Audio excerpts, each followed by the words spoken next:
Did you know that the Bible can be pretty funny? Yes, you heard it right. Now don't get me wrong, it's not a comedy sketchbook, but the good book does have its moments of unexpected humor. Many people might view the Bible as a solemn, serious tome full of profound wisdom, prophecies, and stories of miracles and divine interventions. But like any good book, the Bible houses a wide range of human emotions and experiences, including humor. The ancient writers, inspired by divine wisdom, were not just theologians and philosophers, but also skilled wordsmiths who knew how to wield their pens with wit and creativity. They understood that humor is a part of life, a divine gift that can bring joy, relief, and understanding in the midst of our human struggles. Humor in the Bible is often subtle, cloaked in cultural nuances, wordplays, and puns that may be missed in translation or by a casual read. But if you pay close attention, you'll find it often in the most unexpected places. From a talking donkey to a prophet outrunning a chariot, from a grumbling prophet to a fig tree that earned Jesus' curse for not bearing fruit, the Bible is filled with instances that can make you pause, chuckle, and reflect. And then there are verses that are simply hilarious in their blunt honesty. Take Job 19:17, for instance, where Job declares, "My breath is offensive to my wife. I am loathsome to my own family." Well, Job, I think we've all been there at some point or another. So why does the Bible have humor? Perhaps it's to remind us that even in the midst of life's trials and tribulations, there's room for laughter, joy, and lightheartedness. It's a testament to the fullness of the human experience, mirrored in the pages of this ancient text. Let's dive into the funny side of the Bible and explore some verses that are sure to bring a smile to your face. So sit back, relax, and get ready for some holy hilarity as we uncover the Bible's unexpected humor. Let's begin our journey of laughter with the first verse. First up, we have a verse from the book of Job. Job 19:17 says, "My breath is offensive to my wife. I am loathsome to my own family." Now, isn't that a relatable morning scenario? Bad breath in the morning, anyone? Our man Job's candid confession is certainly an icebreaker. Next, we have John 21:25. It says, "Jesus did many other things as well. If every one of them were written down, I suppose that even the whole world would not have room for the books that would be written." Talk about hyperbole. It's like saying, "I have so much laundry to do, it would fill the Grand Canyon." Moving on to Proverbs 18:2. "Fools find no pleasure in understanding, but delight in airing their own opinions." Now, doesn't that sound eerily familiar? It's like ancient Twitter. Let's turn our attention to Isaiah 57:13. "When you cry out for help, let your collection of idols save you. The wind will carry all of them off. A mere breath will blow them away." This verse has such a savage burn, you might need aloe vera. Matthew 17:17. 18 gives us a glimpse of Jesus' exasperation with his disciples. "You unbelieving and perverse generation," Jesus replied, "how long shall I stay with you? How long shall I put up with you? Bring the boy here to me."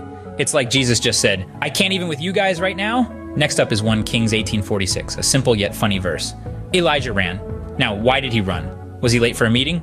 Or maybe he just remembered he left his oven on. We'll never know. Over to 1 Kings 18:26-29, the prophets of Baal are having a tough day at the office. Despite their best efforts, their God is not responding. Maybe he was on a lunch break? Numbers 22:30 is a hilarious verse. A donkey talks and rebukes his owner for hitting him. That's a plot twist even M. Night Shyamalan would be proud of. Now Luke 13:31-33, Jesus refers to Herod as that fox. That's some ancient world shade throwing right there. In Acts 2:15, Peter defends the apostles from accusations of being drunk by stating, "It's only 9 in the morning." I guess even 2,000 years ago there was such a thing as too early for happy hour. Mark 8:11. 13 shows Jesus heaving a deep sigh. We've all been there, haven't we? That moment when you just can't even. Numbers 11:19-20 has God promising the Israelites meat until it comes out of their nostrils. Talk about an all-you-can-eat buffet. 2 Kings 2:23-24 is a strange one. Elisha calls down a curse on some boys for making fun of his bald head, and 2 bears come out of the woods to maul them.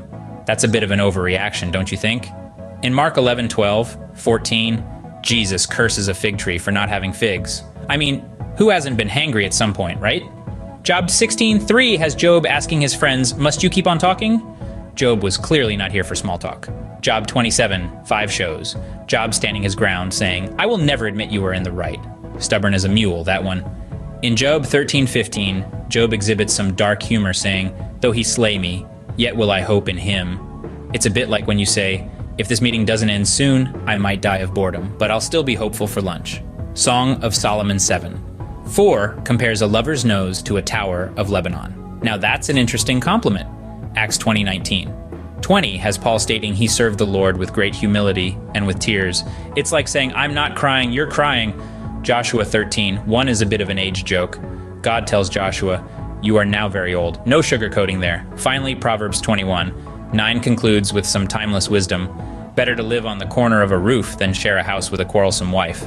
It's like saying, I'd rather sleep on the couch than argue over the remote. And that, my friends, was the last of our funny Bible verses. Quite surprising, isn't it? Humor, as we know, is a great tool for communication. It's a universal language, crossing boundaries and connecting hearts. Imagine then the surprise and delight to find this tool wielded so deftly in the Bible, a book often viewed with solemnity and reverence. It's like finding a hidden treasure, a burst of brightness in the most unexpected corners. These funny verses we've shared, they do more than just tickle our funny bones. They humanize the Bible, making it more relatable. They show us that the Bible isn't just about teachings and parables, but it also has a lighter side, a side that can bring joy and laughter. The Bible, in its wisdom, understands the power of humor. It knows that a well-placed pun or a humorous anecdote can make a message more memorable, more impactful. It's a reminder that spirituality and a sense of humor aren't mutually exclusive. These verses remind us that even in a holy book like the Bible, there's room for a good laugh. Who would have thought that the Bible could be this funny? It's been a joy to share some of the lighter moments from this ancient book with you today. We've journeyed through verses that made us chuckle, from the candid confessions of Job to the witty wordplay of Jesus. We've seen that the Bible is not just a collection of rules and prophecies, it's also a work of literature that contains its fair share of humor, often overlooked. These moments of levity serve as a reminder that humor has always been a part of human expression, even in our most sacred texts. They show us that even in times of challenge and change, there's always room for a lighthearted moment or a good laugh. So next time when you open the Bible, remember to keep an eye out for these hidden gems of humor. Until next time, keep smiling and keep exploring the funny side of life.